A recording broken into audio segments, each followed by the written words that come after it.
Hi friends, welcome back to my channel.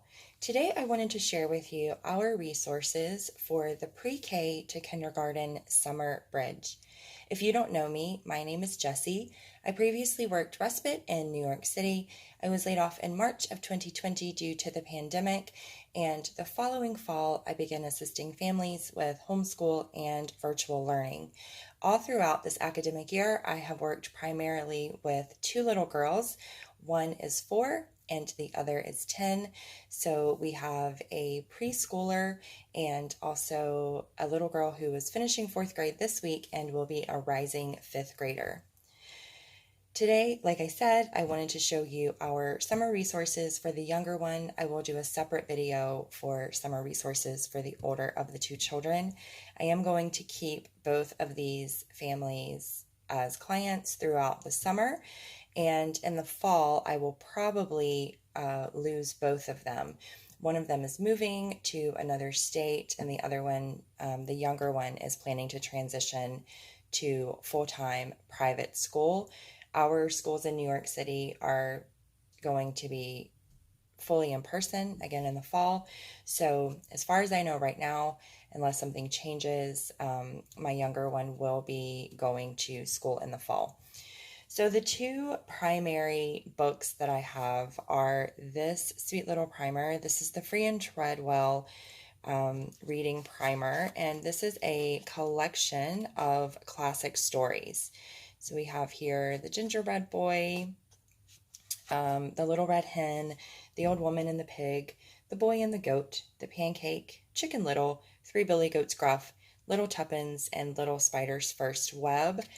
I heard about this on Tori's channel from the Oglesby Ohana, and I really wanted it, so I went ahead and picked this up for her. She's a little bit young to be kind of reading that, so I think that's our read aloud for the summer, but I would love to work on starting to sound out some of these smaller words. Recognizing sight words like a or the and things like that. The next thing that I have is the Brain Quest Summer Bridge, and this is for between pre-K and K.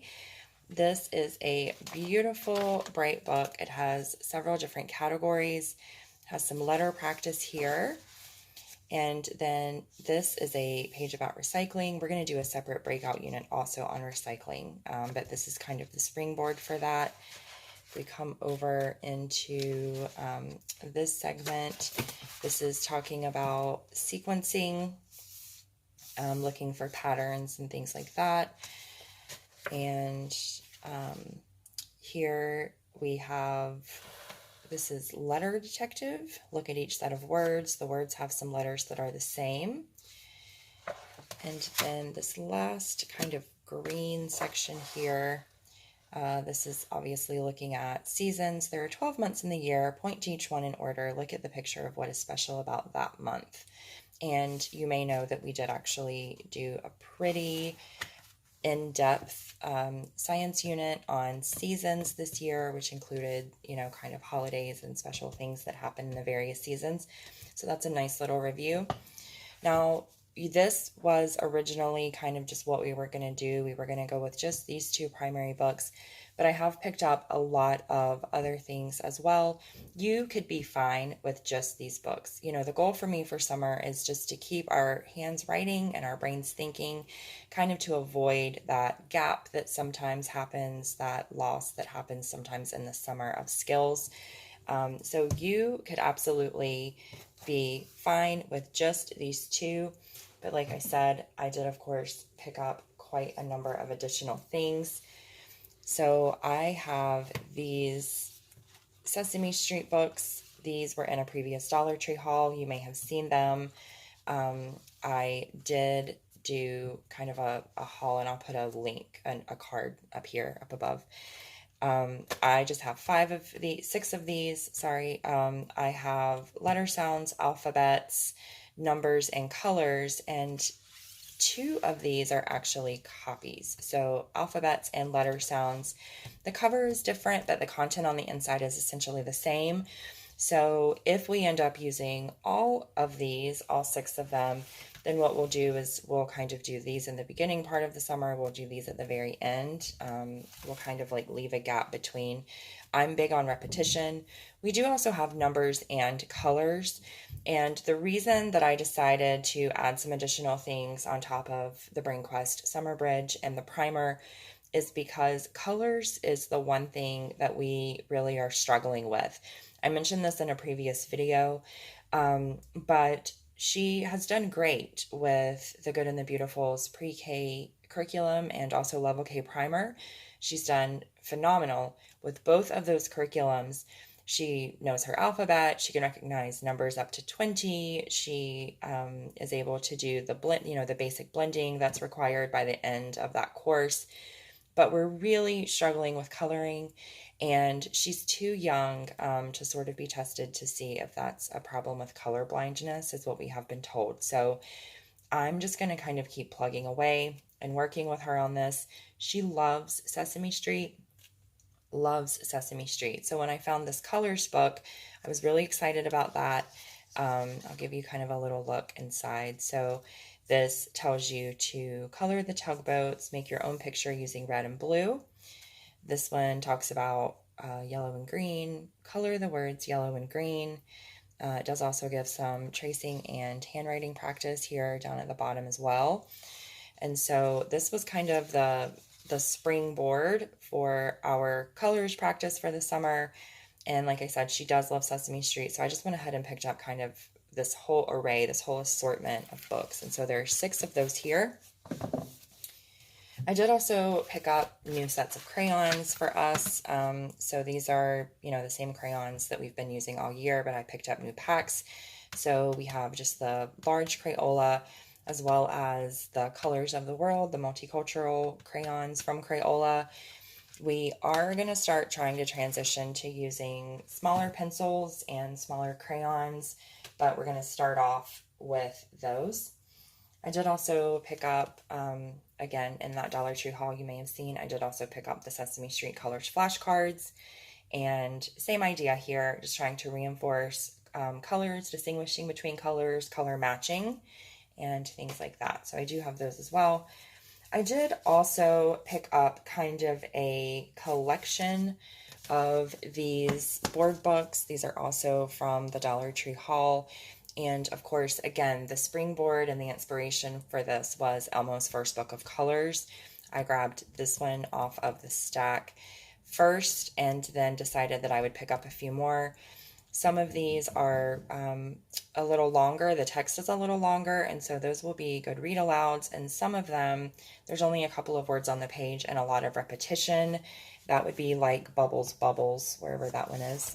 This one, there are not as many words on the page, and there's a lot of repetition. And so I would love to start working on some early reading with the books like this that have a lot of repetition. Again, these are characters that she loves, so I'm really hopeful. So in addition to Bubbles, Bubbles, and colors, we also have shapes, manners, rhymes, recognizing our body parts, eyes, nose, fingers, and toes. We have At the Zoo, Murray's first book of words. Again, a great one to work on some early reading. This one is Nighty Night. We do also have Big Bird's first book of letters and Cookie's first book of numbers. So we will use these little board books in conjunction with our workbooks. And then the last thing that I have, again, focusing on colors, I have 4 of these Crayola puzzles. Now again, these did also come from Dollar Tree in a previous haul, and these are great. So they're just kind of monochrome, and they are lots of different kind of things to identify. They're almost like an I Spy or a Look and Find, which you guys know that I love I Spy books, and these are just great. So this is the world of green, this is the world of yellow, and then there is also the world of blue and the world of red. And then recently I found, I believe it was at Marshall's or Burlington, I found this sweet little Crayola book, I Dream in Color. And this is gorgeous on the inside. I absolutely love this book. And this little girl actually looks a lot like the little girl that I'm working with. So I always love that when she can see herself reflected in the pages. And this is just a really sweet little book. So it just talks about all of these kind of different things, these different worlds that you can dream of, and the colors that you may find there. This is a great one too, because she's going to be transitioning back to school, and it's been a long time since she's been in school, over a year.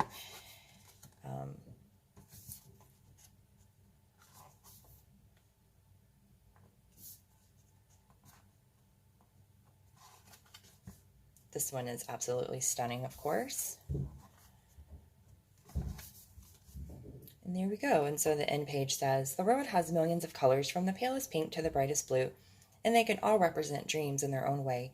What colors make up your dreams? Draw a picture of all the things that you dream about on a separate piece of paper. So it has a little activity at the end. So this is Crayola's I Dream in Color. So yes, this is everything that we have for the summer. Our summer session is about 10 weeks, and we are going to just move through all of these books. I think we're going to start with the Sesame Street books, just because she loves Sesame Street so much, and then move into the pre-K and K summer bridge. But I'm pretty flexible. For summer, it's a lot less about lesson plans for me, and a lot more about just doing a little bit of something every single day. Thank you so much for watching, and have a great week.